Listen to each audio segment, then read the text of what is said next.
المنار المنار المنار المنار المنار المنار المنار اے امین علم و فن، اے حکمتوں کے انجمن، تجھ پہ نازاں ہے چمن، تجھ پہ نازاں ہے چمن۔ السلام علیکم ورحمۃ اللہ وبرکاتہ۔ الحمدللہ رب العالمین والصلاة والسلام علی خاتم النبیین وعلی آلہ واصحابہ اجمعین، اما بعد۔ قال اللہ تعالی فی القرآن المجید کما ورد فی سورة البقرہ، فاعوذ باللہ من الشیطان الرجیم، بسم اللہ الرحمن الرحیم۔ وَإِن كُنتُمْ فِي رَيْبٍ مِّمَّا نَزَّلْنَا عَلَىٰ عَبْدِنَا فَأْتُوا بِسُورَةٍ مِّن مِّثْلِهِ وَادْعُوا شُهَدَاءَكُم مِّن دُونِ اللَّهِ إِن كُنتُمْ صَادِقِينَ فَإِن لَّمْ تَفْعَلُوا وَلَن تَفْعَلُوا فَاتَّقُوا النَّارَ الَّتِي وَقُودُهَا النَّاسُ وَالْحِجَارَةُ أُعِدَّتْ لِلْكَافِرِينَ رَبِّ اشْرَحْ لِي صَدْرِي وَيَسِّرْ لِي أَمْرِي وَاحْلُلْ عُقْدَةً مِّن لِّسَانِي يَفْقَهُوا قَوْلِي آمین یا رب العالمین۔ علوم القرآن کی گزشتہ دروس میں ہم نے الحمدللہ منظومۃ الزمزمی کی تیسری عقد، یعنی یہ کتاب جو ہے کتنی عقدوں میں تقسیم کی گئی ہے؟ 6 عقود میں۔ تو اس میں سے ہم تیسری عقد، جس کا عنوان ناظم رحمہ اللہ نے قائم فرمایا ہے ما یرجع الی الادا، یعنی اس عقد میں ہم نے ان مباحث کے متعلق پڑھا جن کا تعلق قرآن مقدس کی ادائیگی کے حوالے سے ہے۔ تو اس میں فرمایا وہی ستۃ انواع، تو اس عقد میں 6 مباحث بیان کی گئی، جن میں سے پہلی اور دوسری قسم کیا تھی؟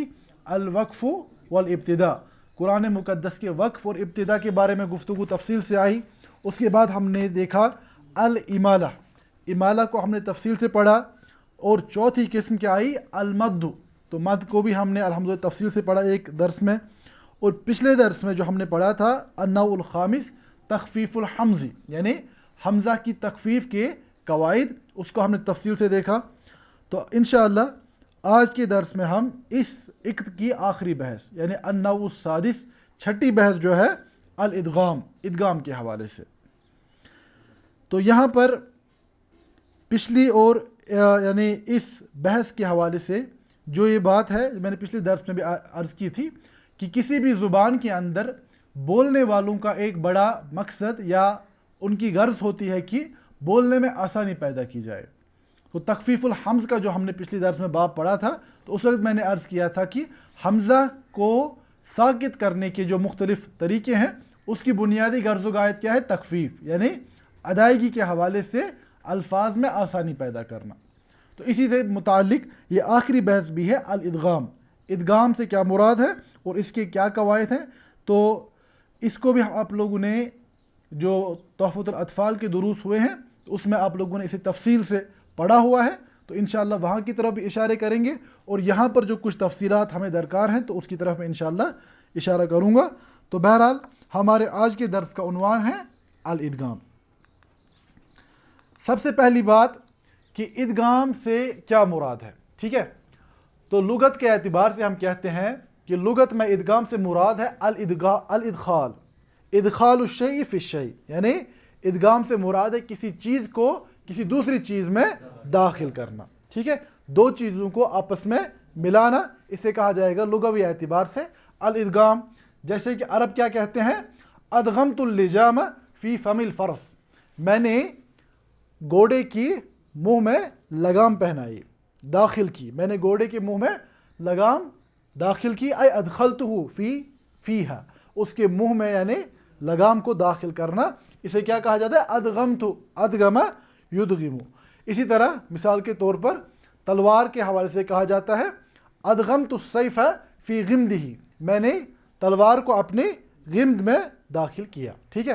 تو ادغم یدغم، کسی چیز کو کسی دوسری چیز کے اندر داخل کرنا، پھر چاہے وہ زبان کے اعتبار سے، لغت کے اعتبار سے لگام کو گھوڑے کے منہ میں ڈالنا ہو یا تلوار کو اپنی غمد میں نیام میں ڈالنا ہو، تو یہ لغت کے اعتبار سے اس کا مراد کیا ہے, کیا کیا کہتے ہیں اسے ہم, ادغام.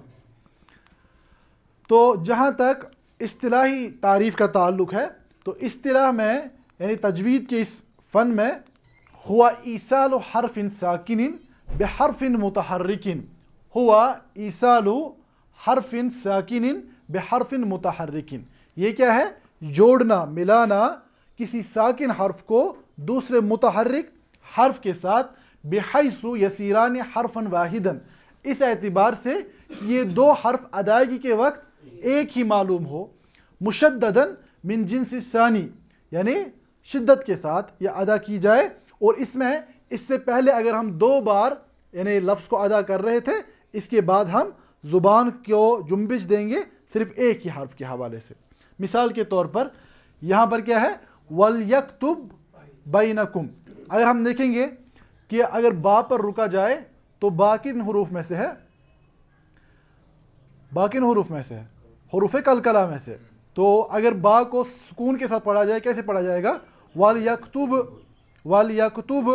بَيْنَكُمْ. اب دیکھیں اس کے پڑھنے میں بہت شدت ہے, وَلْيَكْتُبْ بَيْنَكُمْ. اب جب یہ ہم یعنی ایک جیسے حروف جن میں سے پہلا حرف ساکن ہے اور دوسرا حرف متحرک ہے, ٹھیک ہے, تو اس میں تخفیف پیدا کرنے کے لیے, آسانی پیدا کرنے کے لیے ہم ان حروف کو ملاتے ہیں, آپس میں مدغم کرتے ہیں ایک دوسرے میں, ادغام کا قاعدہ استعمال کرتے ہیں. تو کیا پڑھیں گے, وَلْيَكْتُبْ وَلْيَكْتُبْ. ہمیں لگتا ہے کہ ہم نے وہ والا با پڑھا, لیکن ہم نے وہ نہیں پڑھا, ہم نے دوسرا والا با پڑھا شدت کے ساتھ. اس میں تشدید جو آپ دیکھتے ہیں وہ کہاں سے آ رہی ہے, اس میں دوسرے والی با میں, تو وہ اسی بات کی طرف اشارہ کرتی ہے کہ یہاں پر ادغام ہوا ہے. وَلْيَكْتُبْ بَيْنَكُمْ. اسی طرح حمت طائفتان, یا دیکھیے اگر ہم دیکھیں گے اصلی تھا حمت, اس کے بعد طائفتان الگ سے, ہم کیا پڑھتے ہیں, حمت طائفتان, ٹھیک ہے. تو ادغام سے کیا مراد ہے, ہوا ایصال حرف ساکن, یہ ہے جوڑنا کسی ساکن حرف کو بحرف متحرک, دوسرے متحرک حرف کے ساتھ, اس اعتبار سے کہ اسے بطور ایک ہی حرف شدت کے ساتھ ادا کیا جائے. اب یہاں پر ایک سوال ہے کہ ادغام ہوتا کیوں ہے, ادغام کے ہونے کی کیا کیا وجہ ہے. تو بنیادی طور پر ادغام کی 3 وجوہات ہوتے ہیں کہ حروف میں 3 قسم کی صفات پائی جاتی ہیں جس کی وجہ سے ادغام کے قاعدہ, جن کی بنیاد پر ادغام کا قاعدہ استعمال کیا جاتا ہے. تو ان میں سے پہلا کیا ہے, التماثل, یعنی حروفوں کے درمیان تماثل پایا جانا. دوسرا التقارب, اور تیسرا التجانس. تو ان 3 چیزوں میں سے اگر 2 حروف میں کوئی ایک صفت پائی جائے تو وہاں پر ہم ادغام کا قاعدہ استعمال کرتے ہیں. تماثل سے کیا مراد ہے,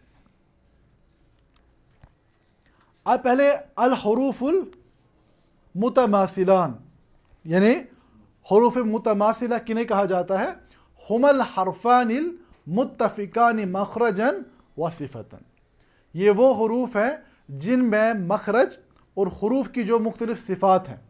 صفات الحروف آپ نے تحفۃ الاطفال میں تفصیل سے پڑھے, وہاں کی طرف میں ابھی نہیں جاتا.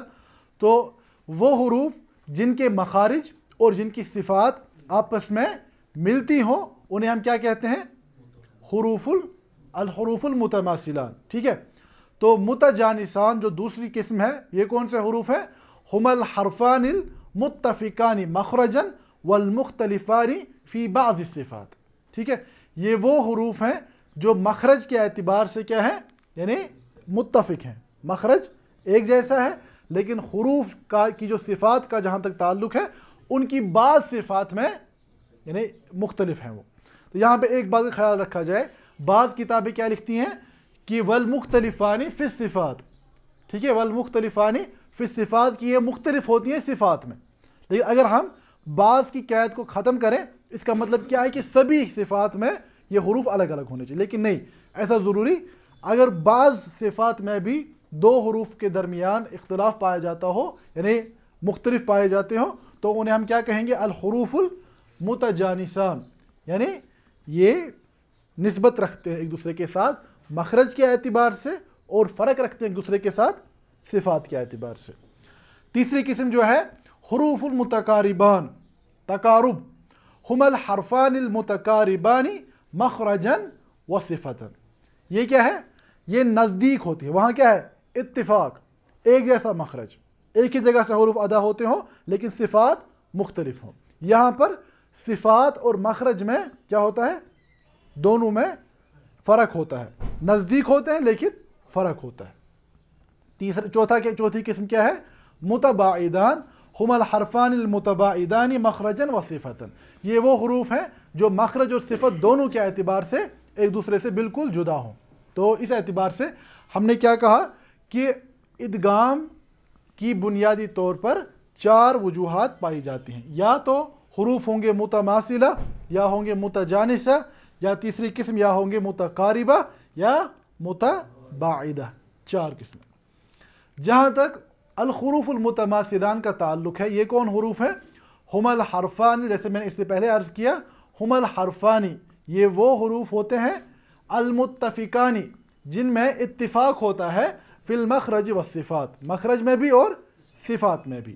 اس سے کیا مطلب ہوا کہ ایک جیسے حروف جو ہوں، یعنی صفت اور مخرج میں تب اتفاق ہوگا جب ایک جیسے حروف 2 بار آ جائے. مثال فیضل تکا حرفان متماثلان، تو فرماتے ہیں جب ایسے 2 حروف مل جائیں جن میں کیا ہو؟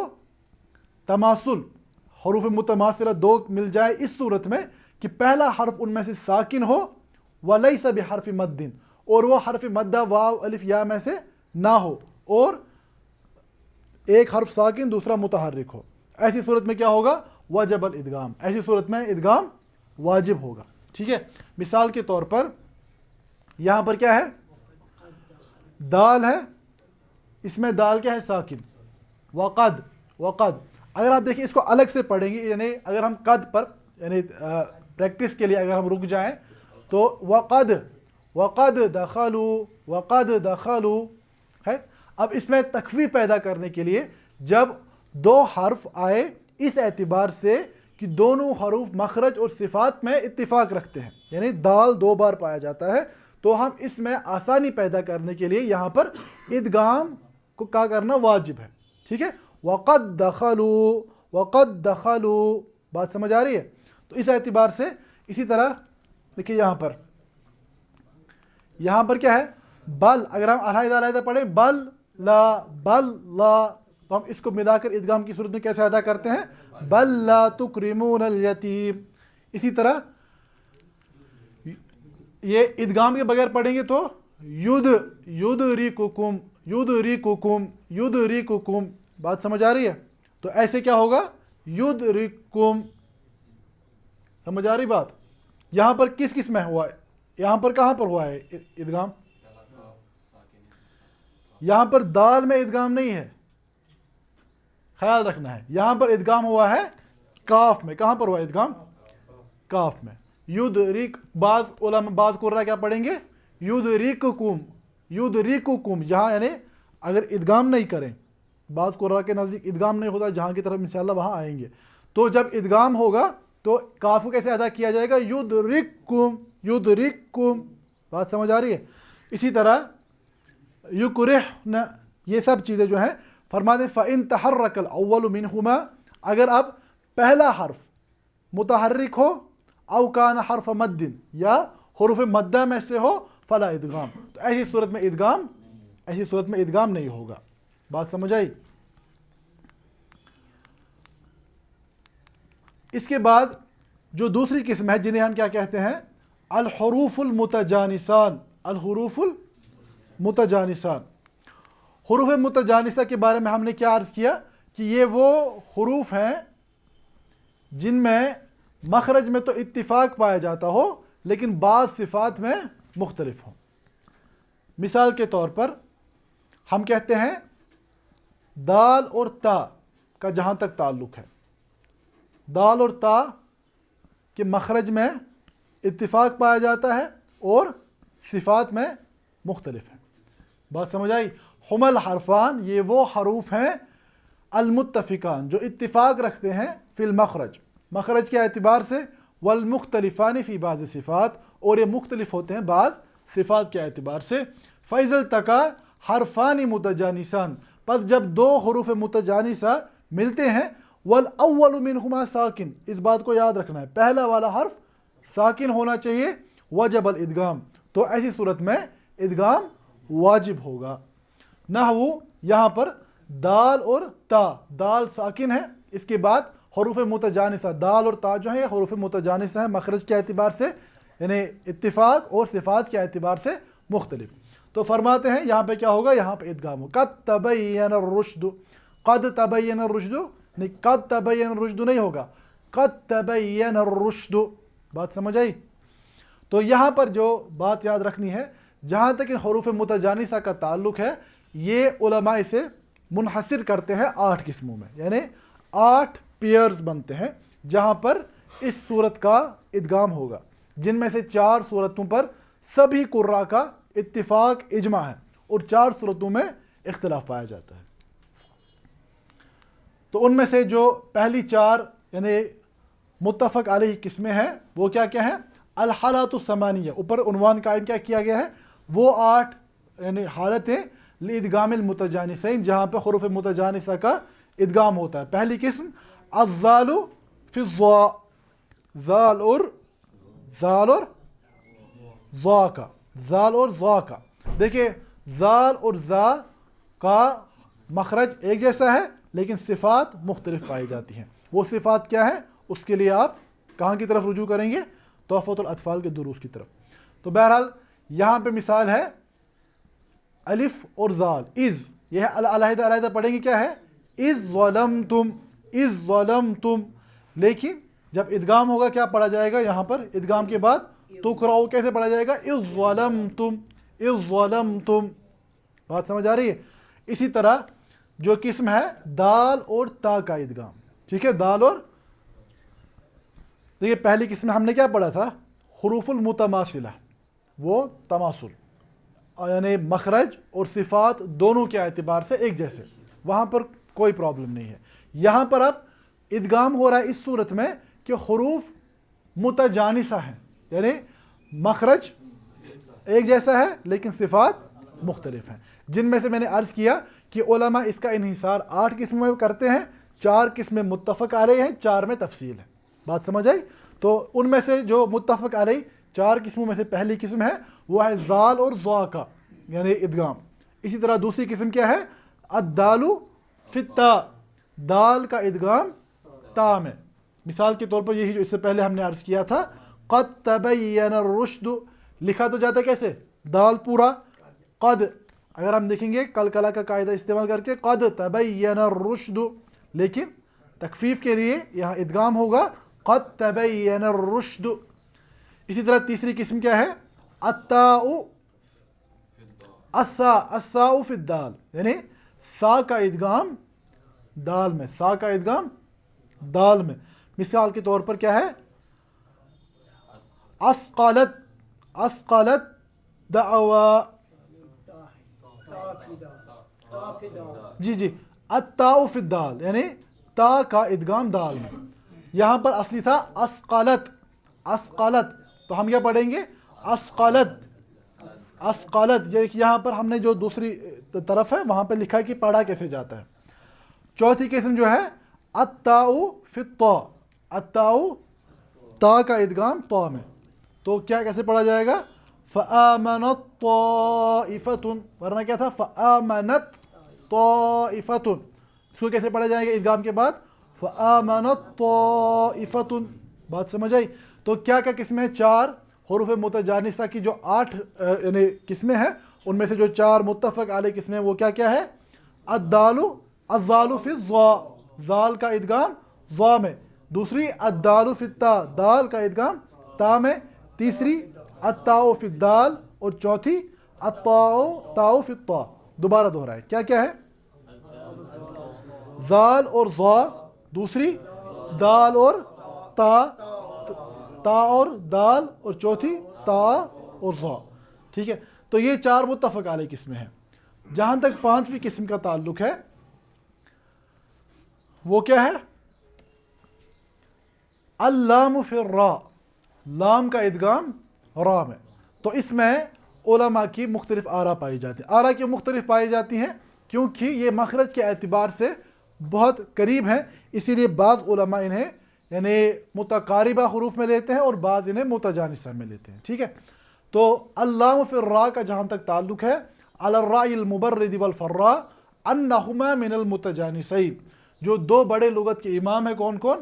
امام مبرد اور امام فرا، یہ لغت کے بڑے مشہور امام ہیں، امام مبرد اور امام فرا۔ ان کے نزدیک لام اور را جو ہے یہ حروف متجانسہ میں ہے، یعنی اوپر والی قسم کے ساتھ ہی جوڑا جائے گا۔ تو کیسے پڑھا جائے گا؟ یہ کیا ہے؟ کل رب، تو پڑھا جائے گا کیسے؟ ادغام کے بعد کل رب۔ تو امام مبرد اور امام فرا، امام مبرد اور امام فرا کے نزدیک، یہ نام یاد رکھیں، امام مبرد اور امام فرا کے نزدیک یہ دونوں حروف متجانسہ ہیں تو ادغام ہوگا۔ اما علی مذہب الخلیل ابن احمد، جہاں تک امام خلیل ابن احمد کا تعلق ہے، فہو من الادغام الواجب فی المتقاربین، وہ اسے حروف متقاربہ میں شمار کرتے ہیں۔ یعنی یہاں پہ بات یاد رکھیں، یہ جو اختلاف ہے وہ کس چیز کا اختلاف ہے؟ یعنی صفت کے اعتبار سے، کہ جو حروف کا مخرج پایا جاتا ہے اسے ہم اس اعتبار سے متجانسہ حروف میں لیں یا متقاربہ میں لیں۔ متقاربہ سے کیا مراد ہے وہاں کی طرف میں انشاءاللہ آؤں گا۔ تو چھٹی قسم کا جہاں تک تعلق ہے ان میں سے، تو چھٹی قسم کیا ہے؟ الساء فی الزال، یعنی سا کا ادغام زال میں۔ اس کی مثال کیا ہے؟